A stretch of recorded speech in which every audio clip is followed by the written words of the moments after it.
Oh shit. In our previous episode on the First Crusade, alright, you want me to continue this? At Jerusalem and secured the city.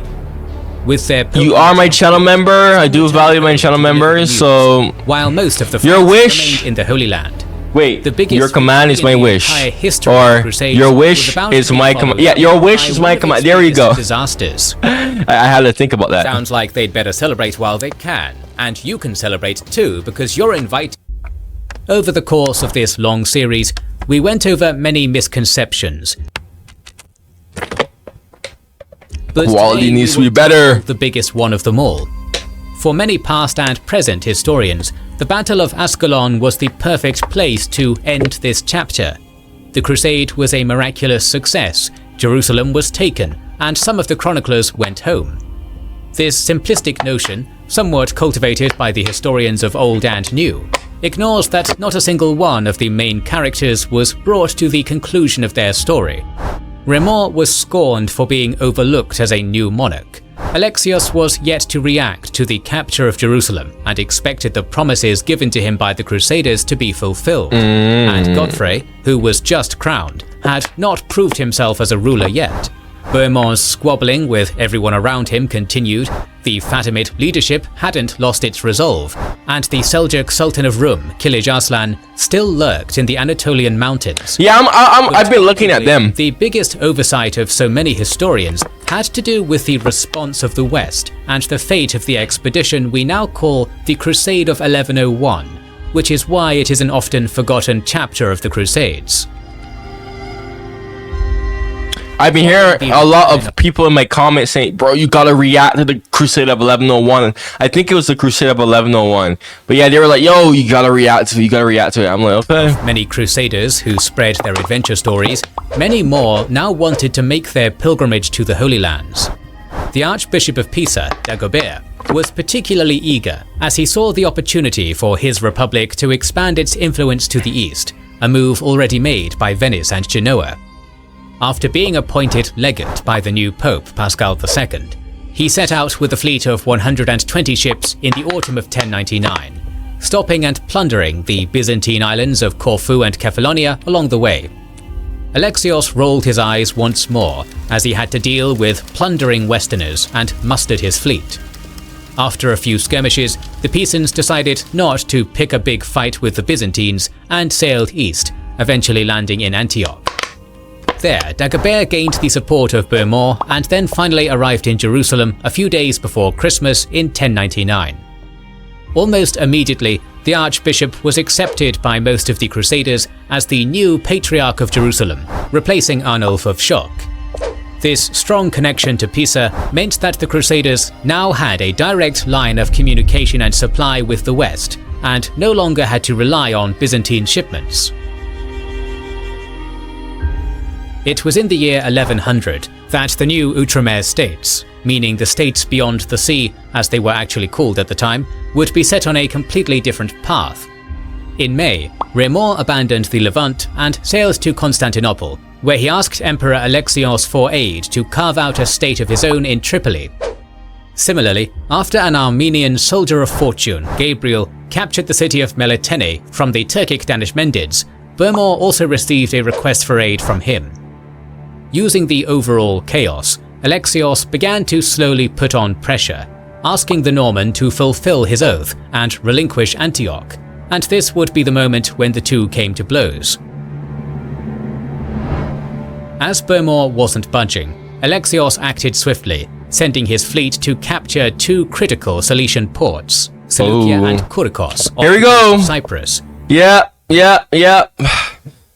It's boiling. It's finally boiling over. Because I was wondering about this. I was really wondering, like, yo, how the hell is this gonna like be like afterward? When I started seeing them taking these lands for themselves, I was like, yeah, that ain't gonna be good. Bohemond replaced the Greek patriarch of the city with a Latin one, and what had so far been a cold war quickly turned hot. Needed to expand and so he decided to fulfill his oath to help Melitene.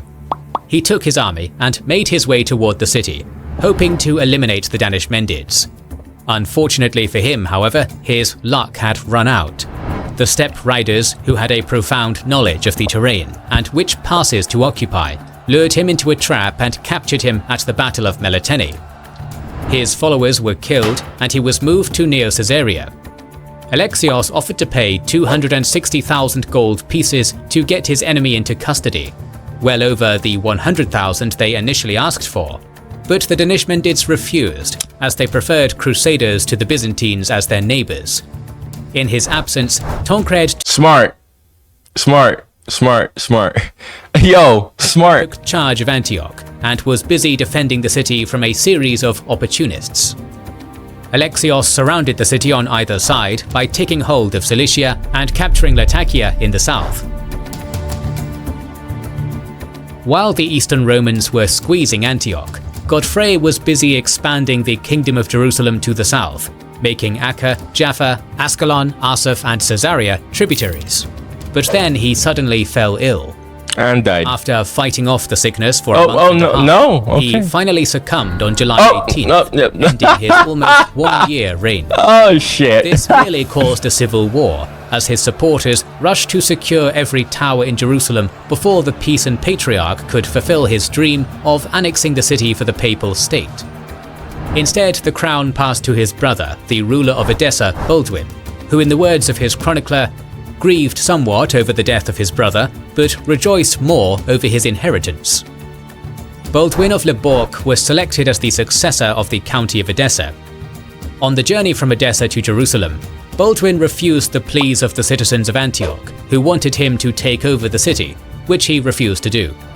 As he made his way south, he was warned by the Emir of Tripoli that Dakak of Damascus prepared an ambush for him. With this crucial piece of intel, Baldwin located his enemy and vanquished him. He then chased Dakak to Damascus and demanded that the city surrender, but its doors remained shut. After arriving in Jerusalem on November 9th, he showcased his capabilities by raiding the environs of Ascalon and launched an expedition into the nearby caves, slaughtering a group of bandits hiding there. Dagobert of Pisa was forced to accept defeat and crowned him King of Jerusalem on Christmas. The nearby towns made sure to send the new king precious gifts in order to ensure his goodwill. Back in the west, the immense efforts to rally a new group of crusaders started to produce results. The Pope purposefully targeted regions that didn't send large contingents previously, which led to a multicultural and very diverse selection of warriors ready to join the fray. Much like the original members, these were separate groups who made their way to Constantinople on their own. They spoke different languages and had different customs and currencies, but shared a common goal. Surprisingly, that was not the liberation of the Holy Land, which had already been done for the most part. Instead, many set out on the long journey to free their hero Bohemond from captivity. Others wanted to repair their reputation, among them those who had abandoned the crusade during the siege of Antioch, as well as the Prince of France, Hugh, and Count of Blois, Stefan. The largest contingent, however, was from an entirely new region, Lombardy, led by the Archbishop of Milan, Anselm, who Pope Pascal II personally selected to lead the crusade. Interesting. As he made his way through the highly populated Italian region, crowds greeted him, chanting Ultrea, Ultrea, a common pilgrim salute, roughly translating to "Have a good journey." He was joined by Milo of Montlhéry, Guy II of Rochefort, Albert of Biandrate, Albert of Parma, and the bishops of Pavia, Piacenza, and Tortona. While the contemporary figure of 50,000 men is vastly exaggerated, this force was at least 10,000 strong and filled with powerful knights. In late spring of 1101, the Lombards peacefully made their way through Carinthia, Bulgaria, and reached the lands of Alexios, who gave them access to his markets and supplies. While some sources report that order was quickly restored thanks to the quick response of Anselm, others paint a far more dire situation, where the insurgents broke into the Blackenay Palace and killed Alexios' pet lion. One way or another, the pilgrims were ferried over the Bosphorus and led to the chosen rallying point of Nicomedia.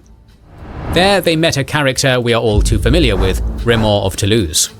The Count failed to secure a piece of the Levant for himself, so he fled to the Byzantine camp with the few men he had left and offered his services to the emperor, as his interests now firmly aligned with those of Alexios, who also considered Bohemond an enemy.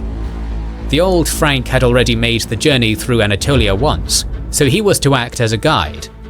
To his dismay, the majority of the Lombards were more interested in freeing Bohemond than joining the rest of the Crusaders, and refused the carefully planned route in favour of a more direct approach to Neo Caesarea, one that took them through the heart of Kilij Arslan's territory.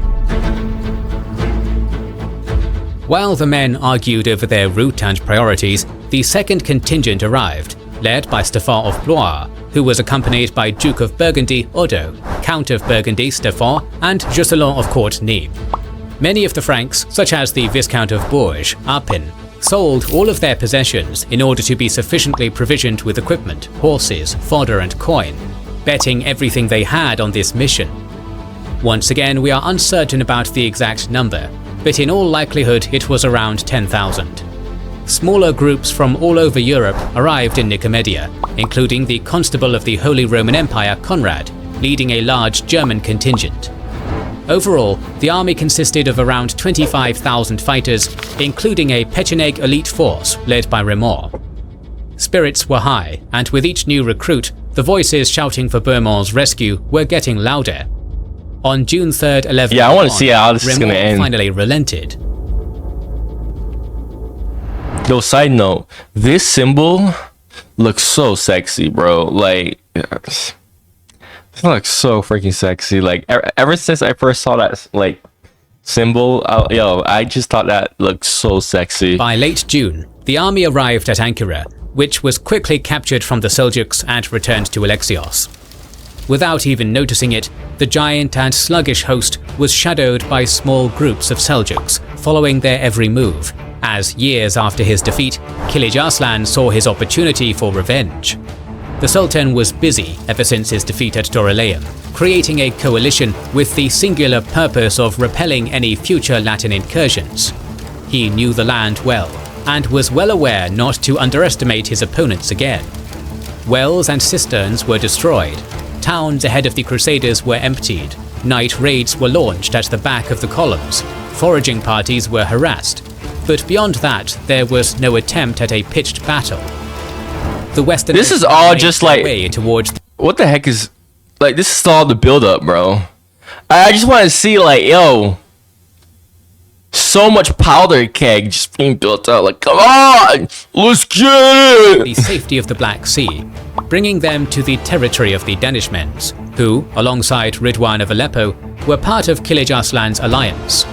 By August, their supplies were exhausted, and the heat had sapped their strength and morale. As the Crusaders approached Merzifon, they were organized into 5 divisions. The Lombards in the vanguard, finally followed getting by into Raymond, it. his Pecheneg riders, and the Burgundians, the Germans behind them, and lastly the French. The horses were weak, the equipment heavy, and the army size made them slow down to a crawl, with communication between the different contingents extremely difficult due to distance and language barriers. Meanwhile, the nomadic warriors worked as one in the land they had known since their childhood. On the first day of this drawn-out engagement, Kilij Arslan cut off the separate armies and surrounded them after a feigned retreat maneuver. On the next day, Conrad led the German force in a failed raid that cost many lives. Unable to return to the main host, shit. the Oh, this reminds me of that Roman battle. Carrhae? No, was it the Battle of Carrhae? Yeah, I think it was the Battle of Carrhae. Was it Carrhae? Or whatever the hell it's called? It began with a C, but it's that battle where the Romans were like in this same position. I forgot who they were fighting against. Who were they fighting? It was in the east. They were fighting in the east. I think they were fighting like the Middle East. Yeah, it was like in the east, Middle East area. Who were they fighting against? But I just remember that it was a big disaster for Rome. I think it was like Carrhae. like spelled Carrhae, some shit like that. But yeah, like it just reminds me of that battle. I don't know if it was that battle, but if it is, but it just reminds me of like a Roman battle that I reacted to, where they're like in this position and they just had horses. They were fighting against horses, yeah, horse archers, and it just got molded beyond belief. Like they couldn't really do anything. They were just here. You guys should know what I'm talking about. You guys should definitely know what I'm talking about. And it was just awful. It was like a big disaster for Rome.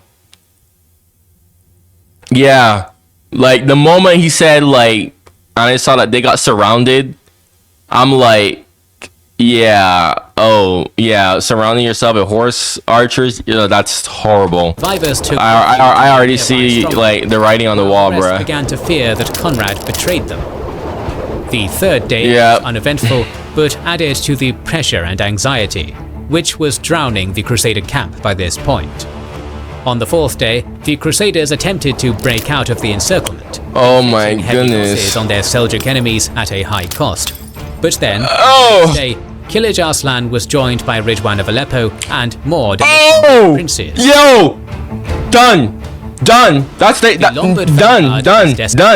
Holy bro. Sending the oh my gosh, bruh. Before long, the French and German contingents broke all cohesion and began fleeing. Remor fell. Yeah, they're smart. They're smart, bruh. That's the only shit you can do in this situation. But Conrad and Stefan helped him, and together they made their way toward the coast. I am shocked. The camp was captured, where the nomads found many priests, women, and children that they enslaved.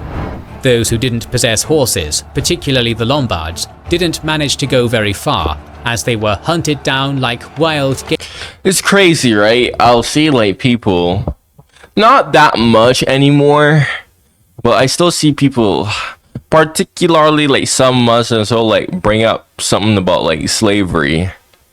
Like, you enslave your people. Even though some of my ancestors are from Europe, and a lot of my ancestors weren't even slaves. But anyways,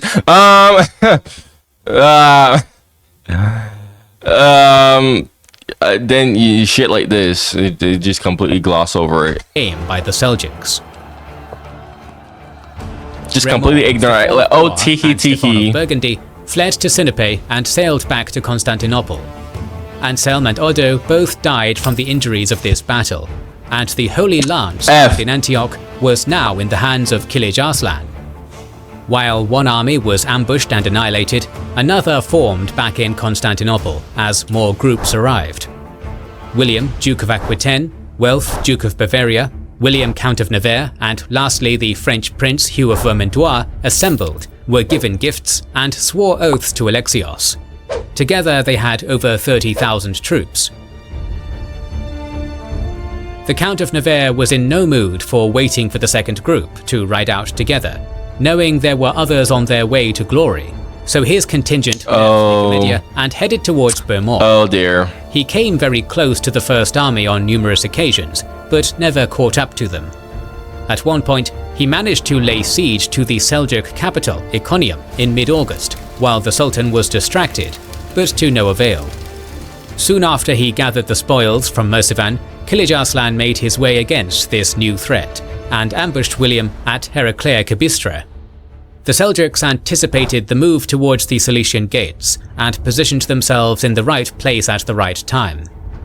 Previously, we saw how a force of 10,000 crusaders won multiple battles and took several heavily fortified cities, but here at the plateau of Anatolia, this force would become little more than a footnote in history. Only Count William and a few dozen knights managed to survive and reach Antioch. Unfortunately, the details of the battle are lost, possibly due to the lack of European survivors. Lastly, there was the third group led by William of Aquitaine, Welf of Bavaria, Hugh of Vermandois, Hugh of Lusignan, and the first woman to lead an army on a crusade, the Margravine of Austria, Ida. Together, they made Wow. their journey across Oh Anatolia, my gosh, feminism. oblivious to the fate of the other two forces. Thanks to the advice of Hugh, this army did follow the Byzantine plan to reach Antioch, but regardless it was still midsummer, and the same problems that plagued the rest of the Crusaders stalled their progress. Seljuk skirmishes and supply issues broke their morale as they were guided towards Heraclea like lambs to the slaughter. Once on the horizon, the city looked like a breath of fresh air, a place where they could restock and drink fresh water. But as they neared, they saw the destroyed cisterns and dead bodies of the previous group. There was not much of a battle to speak of. The Crusaders were exhausted, dehydrated, demoralized, and not suited for the warfare the Seljuks had perfected. Many, including Hugh and Velf, died, while others, including Ida, were captured. According to a later false legend, she then became a part of a harem and became the mother of Zengi, the future founder of the Zengid dynasty. Bro, that's hilarious. While that So according to that legend, she became a thought. claim was completely false, we cannot ignore the impact Yo, these expeditions yo, had on the minds of the yo. Western world. When they set out to the east, the Lombards were discussing plans on how to march on Baghdad. But in the end, this calamity reshaped the borders and mentality of the Christian world. In terms of numbers, the Crusade of 1101 is amongst the largest Crusader forces ever assembled, behind the First and Third Crusade. One can only imagine how big of an impact all these knights would have had on the depleted Crusader states, who were in dire need of reinforcements. Bavaria, Nevers, Lombardy and Aquitaine could have built entire lines of their proud Crusader lineage and continued to be active contributors to the cause. But within a single year, Kilij Arslan turned the tables. Wow. However, this failure didn't dissuade all future Crusaders.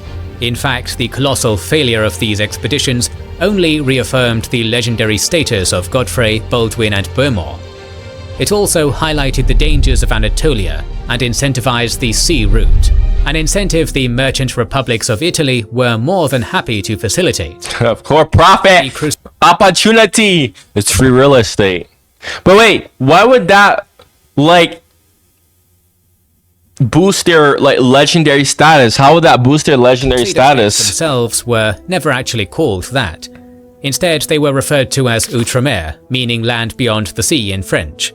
But if this expedition, which was clearly tied to the First Crusade, had such a profound impact on the world, why was it ignored by Western historians for centuries? Hopefully by now you will realize that this was a choice made for convenience, as well as an attempt to simplify the incredible story of the First Crusade.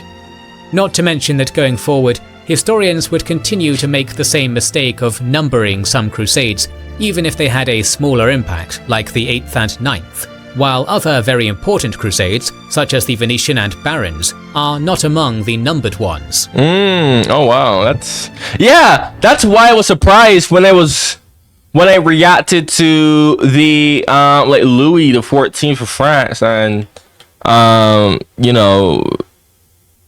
saw I forgot the number of crusades, but I was like, wait, it was that many crusades? I'm like, then that thought came on me wait, what defines a crusade, right? Remor failed again, Hugh died in battle, Bohemond was captured, Tancred was at war with Alexios, and Baldwin had to prove himself as the king of a realm with barely any crusaders left. Could the Crusaders pull off another miracle? Or is this the lackluster ending historians tried to erase by picking Ascalon as the conclusion of the crusade? The reality is that while it is impossible to say when the crusade began or ended, we can certainly say that 1118 was the year when the story of each of these characters would conclude one way or another. We have 2 more episodes left in this story, The goats. so make sure to subscribe and press the bell The button to see goats. them. Honestly, yo, they're all goats. We've started. They're all goats. Yo, they're all goats, bruh. Honestly, bruh. Real shit. Bruh, if you made it all the way here, you're new to my channel, make sure you subscribe if you like my reactions, you like what I have to say. Turn the bell notifications on. If you want, you could go hype my video up. There's a new feature on YouTube where it's you hype a video up, and I don't know, it promotes a video to more people or something. I have no idea. But if you want to go do that, you can go do that. If you're an active viewer, like I said before, you know, you have suggestions, you comment a lot, you're very active on my channel, recommending become a channel member. We just got 10 members. Thank you to all the members who joined. Really appreciate y'all. Okay, every support helps. Trust me, it does. It very much does. All right, very much does. All right.